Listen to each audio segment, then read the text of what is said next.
Good morning, comrade subscribers. So today what I wanted to do is try and figure out the pinout of the Exelvision's cartridge port so that I could try and make a multi-cartridge or multi-ROM. So as you can see, we've got the old big blob, which doesn't really help. So the ROMs have been dumped, so that's not a problem, but I don't know what the pinout is. So you can see as a starting point, we do actually have A1 and we've got B1. So we do have some pin numbering to start with, and I believe, so I've got the Exelvision here, the cartridge port. So if we go like that, I believe that's the way it goes in, like so. And to figure out the address pins and data pins, well, we've got this 2K SRAM right there, and as you can see here, we've got the cartridge pins going into the SRAM, so we should be able to figure out most of the address and all of the data lines for the cartridge. And then it's just a matter of, because that's 2K, cartridges I think are 32K, so a couple extra address lines. Yeah, so this is the A side. That means that's on the bottom. So these pins are the A pins. Actually, if we just pull it out again, A1. So we've got A1 there, and we've got B1 there. So we've got some of them going off to here. And we've got some going off to over here, obviously going out to the expansion, so they would be probably address lines as well. That's the CPU slash microcontroller, the TMS 7020, and that's the TMS 7041, which is the, I think, peripheral coprocessor. Yeah, so that's the plan for today. And then obviously use KiCad to whip up a design. Yep, so see how we go. I think I've got it just about done. So cartridge in there, use the 2K SRAM, which is connected directly address and data bus. So I got most of the address pins. So that's facing down and that's facing up, like so. So the upside are the B pins, B1 to B14. So I've got, so we've got data, even data on the B side, and we've got odd data on the A side, but we'll worry about B side. So yeah, so we've got, so for a 32K ROM, we need 15 address pins. At the moment, I've got up to A10, so I've got 11 address pins at the moment, so I need 4 more address pins and some sort of chip select or enable or something, I guess, to enable the ROM so it doesn't, it doesn't answer when it's not wanted. So there are 6 further pins that are connected to the TAL004, which is the gate array. So we've got pin 1, pin 2. So pin 1 isn't actually connected on the cartridge, and then we've got pin 23, 24, 25, 26. So I'm thinking that maybe pin 23 to 26 are the additional address lines, A11 to A14, and then maybe pin 2 is the enable or the chip select, perhaps. So it would make sense that they're using the gate array, because the CPU the CPU itself doesn't have an address bus, it's just got ports on it. So how to figure out, I did note that the address lines, the additional address lines certainly, but all the address lines come through straight through down to this expansion port here. So of course, if I can get the pinout for the expansion port, but I can't find that either. I can't find a schematic. I can't find, say, the TAL pinout, the gate array pinout. So yeah, I'm having to work everything out. So I'm thinking I might just stick, well, I could just wire up an EPROM and then just adjust those pins around until it maybe works. But I'm thinking I might just connect up the logic analyzer first and just see what sort of activity we get. So I'm guessing the enable pin should just come, well, if it's active low, then it should remain high most of the time and then go low for when it needs to read the EPROM. So let's do that. I've replaced the linear regulator. So I've got a modern 5-volt regulator there. Still got the plus minus 12 volt and the minus 5 volt regulators on there. So to make this work, I'm going to have to stick it back into its bottom case because that's where the big transformer is. And then I'll, what's the easiest way to do it? I can obviously get to the B row pins quite easily on the top here, and we've got wires for the A row pins there. I could maybe solder some wires on. All right, I'll get it set up and we'll see what we can see. Okay, I'm set up. So I've got the 4 suspect address pins and maybe the enables, I don't know. Up here, pins 39 and 40. And then ground on the, I'll just connect it all straight to the gate array. So let me start screen capture. Okay, start recording. It is powered on. So I'll just start playing. And then give it a reset.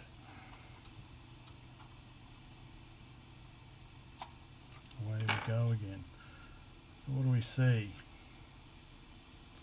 So a lot of activity on pins 39 and 40 down here. So 40 is not connected to the cartridge anyway. Well, it is connected, but it's not actually used for this, for the ROM. B1 is though, so maybe this is, let's stop. Okay, let's just stop. Stop. So I don't know, maybe pin 39 is the enable when it goes low. No activity on these pins. Hang on, we go back. Okay, so there was activity there after the reset. We go back, let's make it smaller.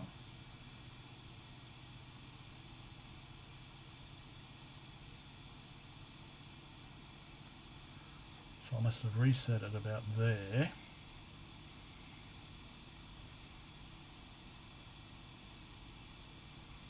Kind of seems to be the same activity.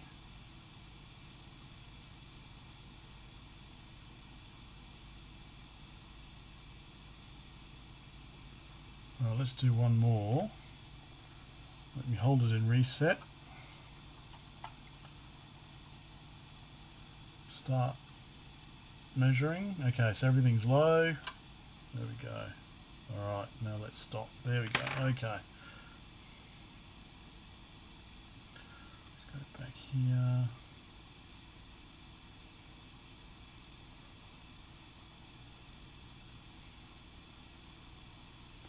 A lot of activity. Actually, because when I did open up one of the ROMs, the start of the ROM was empty.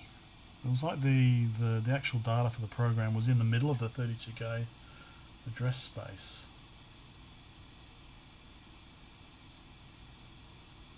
So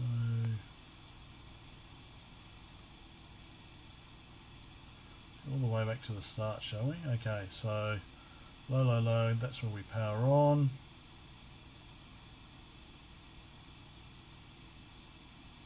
There's a lot of activity there.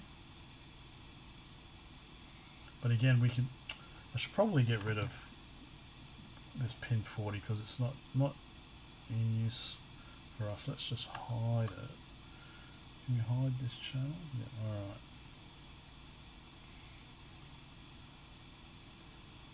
So then we get a blip there.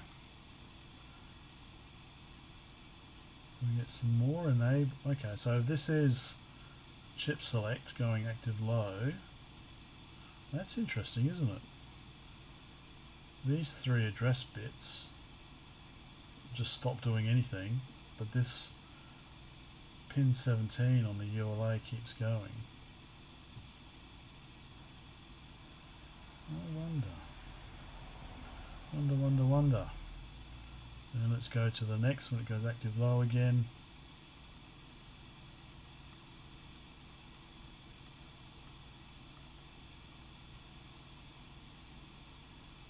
Okay.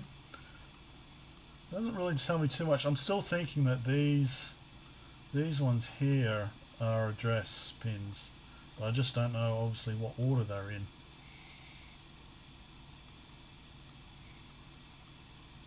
I could actually make it, actually what I should do, because let me just stop the screen capture. I don't think there's anything else to tell us here, is there?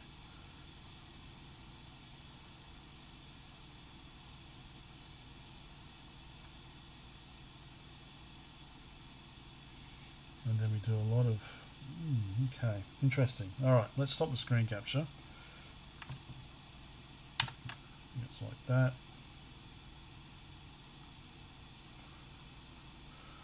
Right. So let me just power off, make sure it's powered off.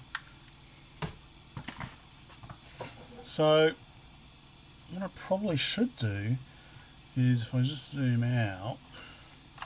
So I've established most of the address pins by just looking at the RAM chip. What I should actually do is just continue on to the gate array. So I assume the gate array is generating all the address lines and just see if there's any order. So that's ground. So if we see an order say A0, A1, A2, A3, A4, then we could reasonably estimate that these would be then say A11, A12, A13, A14 up to A15, because there's a 64K address, so it'll be up to A15.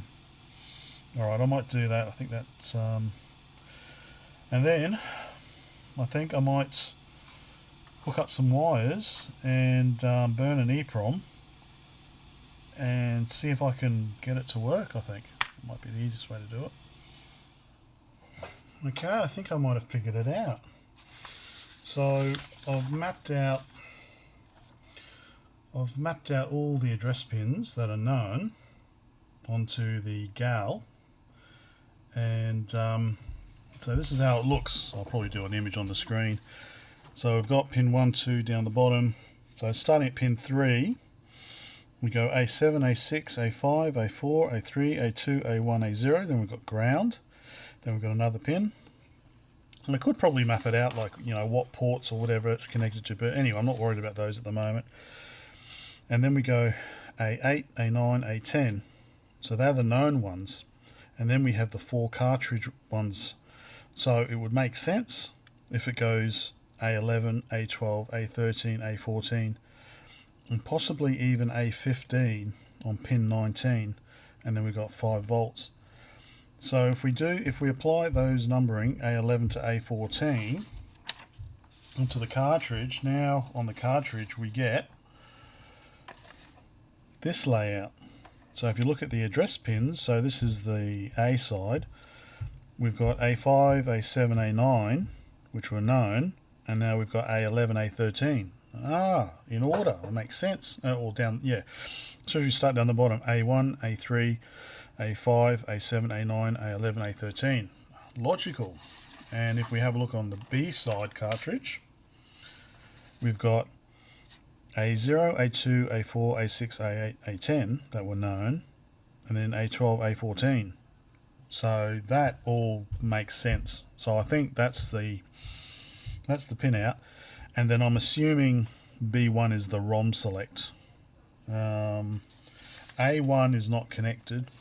It's well, it's pin 40, but it's not actually connected on this pin. So it might be, say, a ROM select 2. So if you've got 2 ROMs, perhaps. You've got ROM select 1, ROM select 2 perhaps. That's not needed for a 32K ROM. So I might have figured it out. Next, what to do? Well, I can draw up, I can design a cartridge, a multi-ROM cartridge in KiCad. So I'll do that as part of my simple KiCad series. But it might be worth just seeing if I can get an external ROM to work by hooking one up. So I will somehow do it. I think I will use I'll use a socket, hook up a socket that corresponds to a 27256 EPROM layout, and then I've downloaded some ROMs, so I'll burn a ROM and I guess see if it works. So let's see. So there's my contraption to test a I found some 8K ROMs, so I'm just going to try a 2864. So I'm just going to try an 8K ROM in here. Hopefully it's hopefully I've just soldered a whole bunch of pin headers in there. It's temporary, just trying to do something quick and easy. So that's output enable connected through to chip enable as well. So I'll go burn the ROM, wizard or something, and see if it'll work. Okay, I am all set to go with my dodgy ROM. So let me just start recording, screen recording. Now I've had a request to switch from widescreen 16:9 to 4:3, which is the aspect ratio it should be in. So if I go press system menu,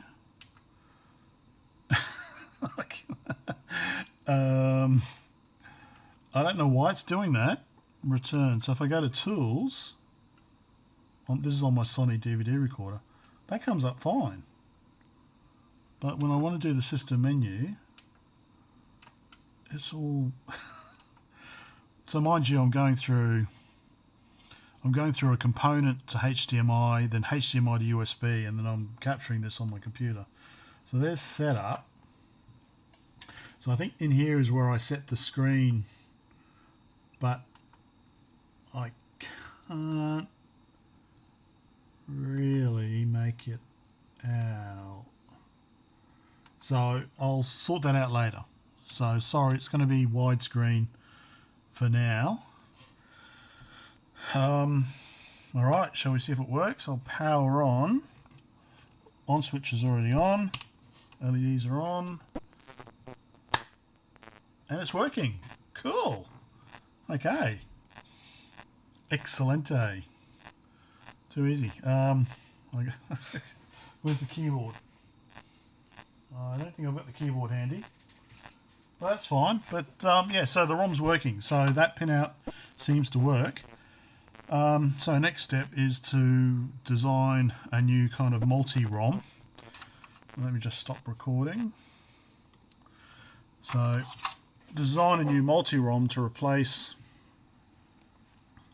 well, to replace that, but yeah, to replace the original ROM. So you can have several ROMs at once, or you don't have to try and buy the original. Hopefully that is of some use to people, but I'm happy with that. That's working. So I will probably do a post on this on my Patreon, for my paid Patreon, but it'll end up on my GitHub as well. And I'll probably do a one of my simple keycard videos on how to design the new cartridge for this, because obviously I need to take into account the fact that, let me just power off, take into account the fact that when you plug the ROM in, cartridge in, it still needs to stick out a bit further here so you can actually pull it out. So I need to make the board stick out here a bit more. Yeah, I just wonder if we have, I don't know if I have enough space. Yeah, anyway, some design considerations. Okay, that's it. I just wanted to figure out the cartridge pinout so we can make some new cartridges. That's it. Bye for now.